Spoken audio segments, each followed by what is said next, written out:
Make 'em laugh, make 'em laugh. Don't you know everyone wants to laugh? My dad said, be an actor, my son, but be a comical one.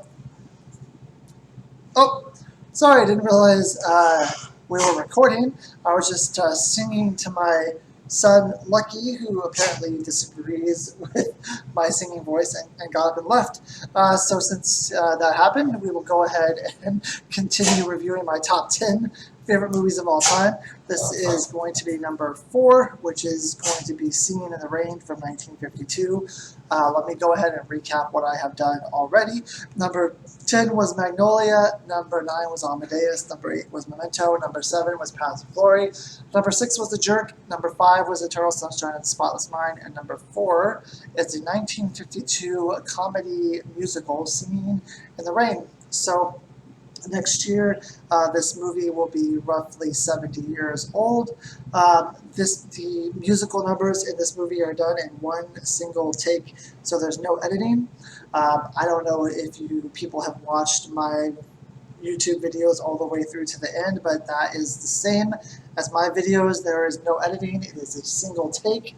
I do not know how to edit videos. I haven't had a lot of time to research that or to give it a try. So I just hit record, I let it go, and whenever I'm done talking, I stop, basically. So you only get high quality videos here with no editing. So congratulations if you decided to watch my video. So once again, it's from 1952. I'm going to assume that a lot of people haven't seen it, or at least a good majority of people haven't seen it because it is a musical and people have just convinced themselves that they do not want to watch musicals. I worked at fast food for a very long time. If you want to know which fast food restaurant I worked at and a funny story behind it, you can watch my review of The Founder, in which I give all that information. But I had a friend who worked there, and we would discuss movies every now and then because that is just the only thing I know, so that's what I talk about. And he told me that he did not like musicals because he felt that a lot of the music in musicals were just kind of randomly added in and they did not further the plots along at all. I agree in some movies that is true. I've seen probably 30 musicals in my day, and I would say that there are great examples of that. I would argue that Singin' in the Rain is not that type of movie, that every musical number in this movie does something with the plot, furthers it along, explains something, ties something together. And I have heard reviews throughout my days, throughout my life, that the last musical number, which is basically a modern day musical number about a busker who is trying to make his way into Hollywood, that does not further the plot along, and that is just a throwaway musical number. I wholeheartedly disagree with that. The reasoning for that is that when you first meet him, he is kind of a wide-eyed guy just looking for work, looking to do whatever he can. He ends up becoming famous, becomes popular. He sees the dark side of Hollywood, and he kind of takes a downturn in his career. And then at the end, he realizes that he's no longer, he just needs to have fun, and he just needs to kind of go back to his roots. The movie, I think that kind of ties the movie in a little bit here. Gene Kelly's character, Don Lockwood, is a rising star, and then he has a fall, and then he realizes that once he's able to have fun and do what he actually enjoys doing, that he gets more from it.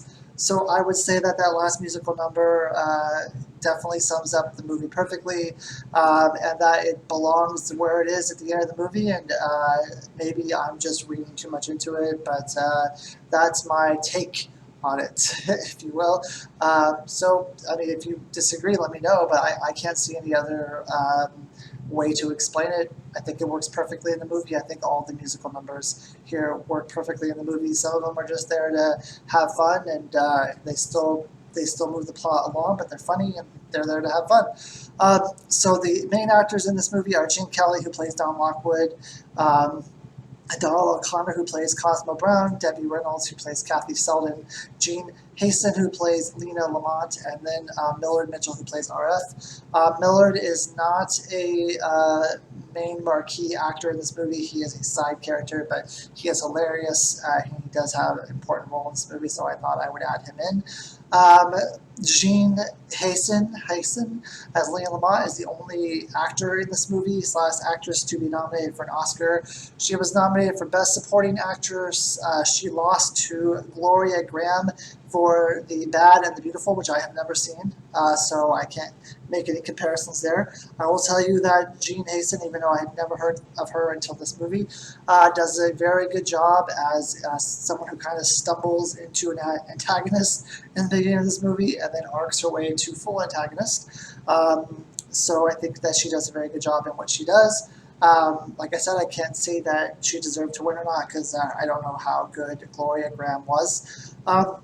This movie also was not nominated for Best Picture. Best Picture that year went to The Greatest Show on Earth, which I have also never seen. I do have a friend who I did a podcast with for 8 years named Andrew, who watched all the Best Picture Oscar winners ever. And he said that this was one of the worst that he had seen.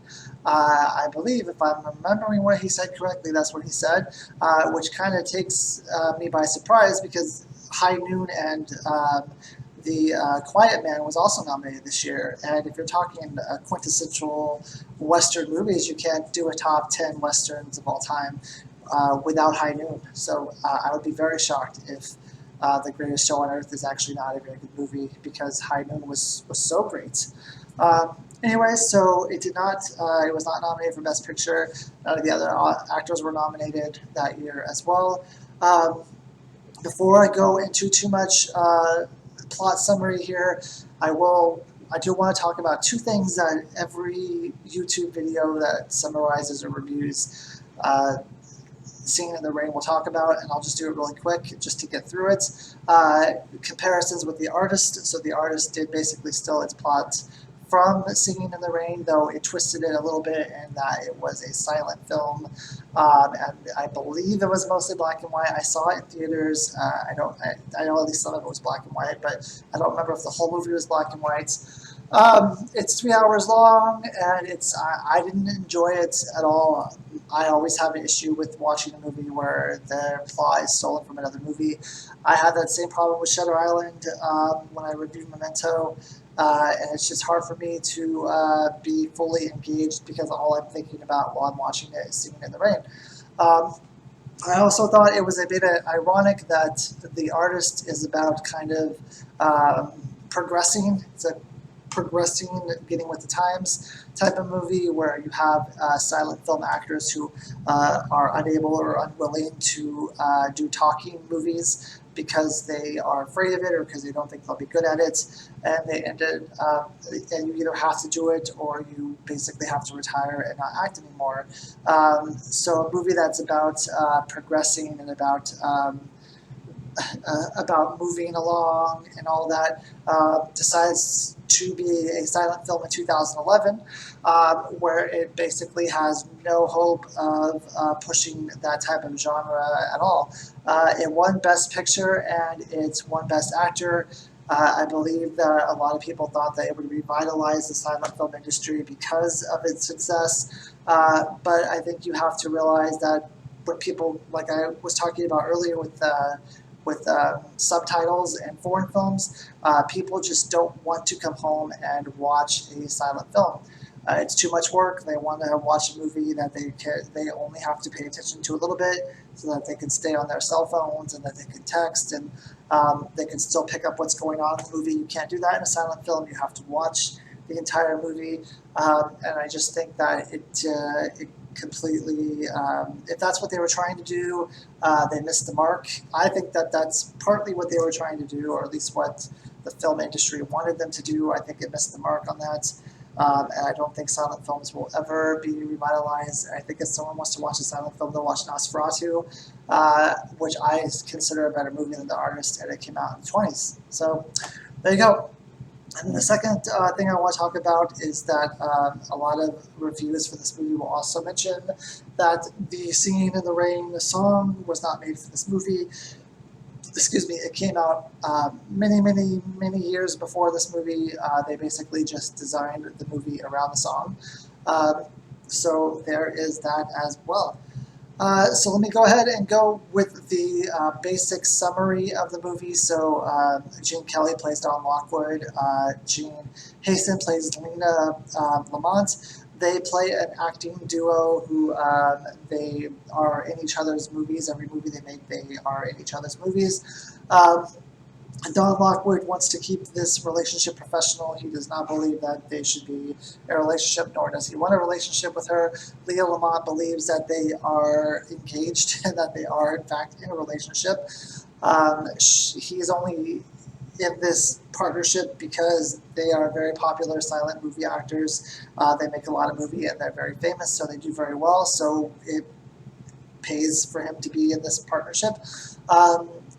And she is in it because she basically thinks that they're together. So what happens is that they are acting in this movie. The next movie that they're going to make is called The Dueling Cavalier. Lina Lamont has a very high-pitched, shrilly type of voice, and she, in the beginning of the movie, is also seen as kind of dense, to where she can be kind of easily, I don't want to say manipulated, but she can be kind of talked down to in certain ways because she is not as smart as everyone else. That'll play into the movie later. So they are making this new movie called The Dueling Cavalier, which is going to be a silent film. This is kind of upended when a movie called The Jazz Singer comes out, I believe. And when it comes out, it's the first talking movie ever. So they believe it's just going to be a fad, just like kind of 3D movies were when they first came out. 3D movies were horribly expensive to go see. It was like $10 more a ticket to see a 3D movie. A lot of people got sick or dizzy when they saw it because they weren't used to that type of thing. You had to wear glasses, which a lot of people didn't want to do. So it was just basically people thought 3D movies would be a fad. I don't know, are they? I haven't seen a 3D movie in a long time, but maybe they're more popular than they used to be. I don't know. But anyway, people thought that talkie movies were just going to be a fad, so they kind of brushed it off and continued doing their Dueling Cavalier as a silent film. But then The Jazz Singer took off. It became this big hit, so all the theaters jumped on it and decided to turn their movies into talkie movies.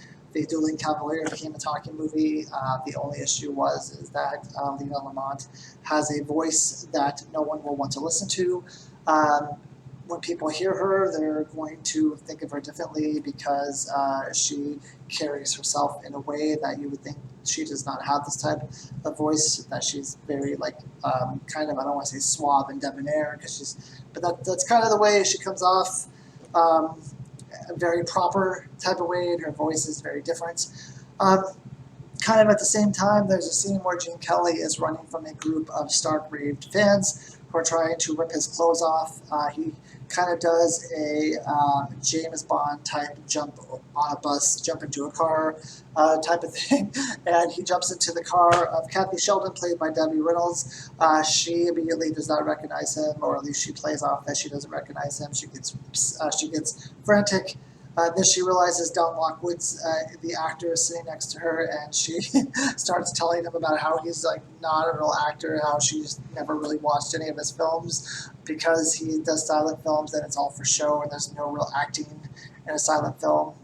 So she's not very impressed by him.